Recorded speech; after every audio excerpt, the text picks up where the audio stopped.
A few weeks ago, I received messages from my friends, and one of them said, "Hey, I attended the interview, answered all the technical questions, however, I still got rejected." Oops. And the other one said, "Hey buddy, I attended the interview last week, and guess what? I only realized and became conscious about myself after I left the interview room." I mean, I'm really sorry for you too, but please understand, technical knowledge may open the door for opportunities, whereas your skills and personality will get you hired and promoted. For those of you who are freshers, who have never been into an interview, you don't have any idea how important it is to understand the interview process and the mindset of the interviewers. And for those of you who have been into an interview several times, you might have come across situations in which you might have thought, "I should have said that," or "Why was I so nervous?" And worst thing is, I knew all the answers, but I messed it up anyway. Guess what? I have been into that situation. Alright, so even if you are a fresher, a career switcher, or someone trying to land that dream job, I understand interviews can feel like a do or die moments. What if I told you there's a simple way to walk with tranquility, confidence, and leave that interview room with that job offer? In this tutorial, I'm going to share with you 5 real practical tips on how to crack any interview, even if you are so nervous, even if you are a fresher and totally not prepared. Tip number 1, it's not about being perfect, it's about being prepared. You have to impress the interviewers. Interviewers don't just focus only on the perfect candidate. They also prefer someone who is ready to show up. So don't try to fake your perfection, rather start preparing your foundation. So when there is an interview lined up, first and foremost, be punctual. Be on time, be there at the venue at least 1 hour prior to the scheduled time. Carry copies of your resumes. Make sure it's neat, clean, and very well designed. You should know your resumes like the back of your hand. Don't just go through it, but brainstorm your resume. You should know each and every detail that you have mentioned on your resume.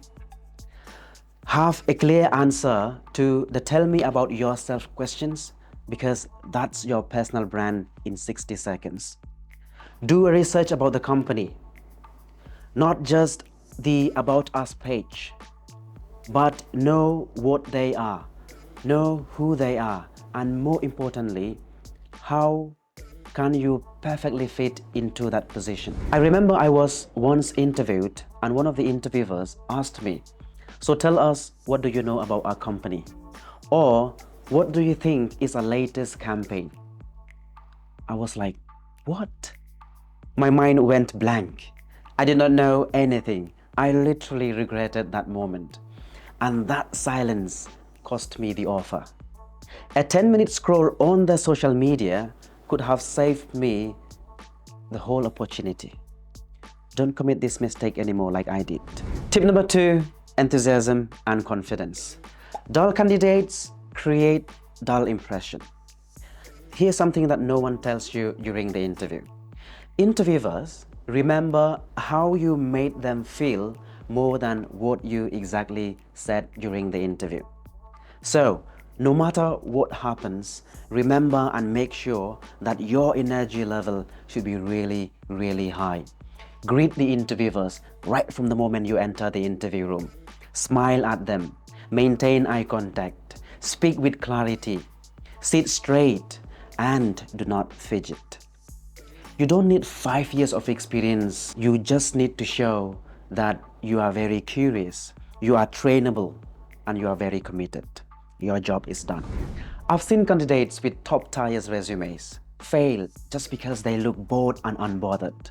And at the same time, I have also seen freshers win jobs just because their energy level screamed, "I am ready to learn, let's go!" Tip number 3, Know your story, own your gaps. This usually happens when the interviewers see that there is a discrepancy between your educational background and the job application. So they might ask you, why would you like to switch your career? Don't just list what you have done. Align what you say with the job you are attending for. Tell your story. The highs, the lows, the lessons, tell them all. Even if you have had a gap year or failed a subject or changed careers, own it. Say it with clarity and confidence. For instance, you can say, I took time off to figure out what I truly wanted, and that led me here with more clarity and drive than ever before. Boom! That's you, my friend, being honest and powerful. Tip number 4, practice but don't memorize. Here I'm talking about the articulation, which involves clear enunciation, proper pronunciation, and the correct formation of sound when you speak.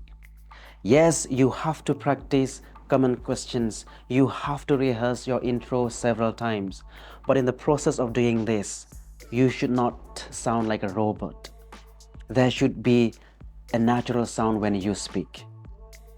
So I would suggest to use bullet points for better clarity, but never use full speeches. I want you to understand this. It's not about what you say. It's about how you say. Or how you say something matters 10 times more than what you say. I believe you understand what I'm trying to say. Now, when speaking, do not mumble. Be clear. Don't be afraid to pause. It's all right to pause for a few seconds. That's actually when you're trying to launch the perfect answer.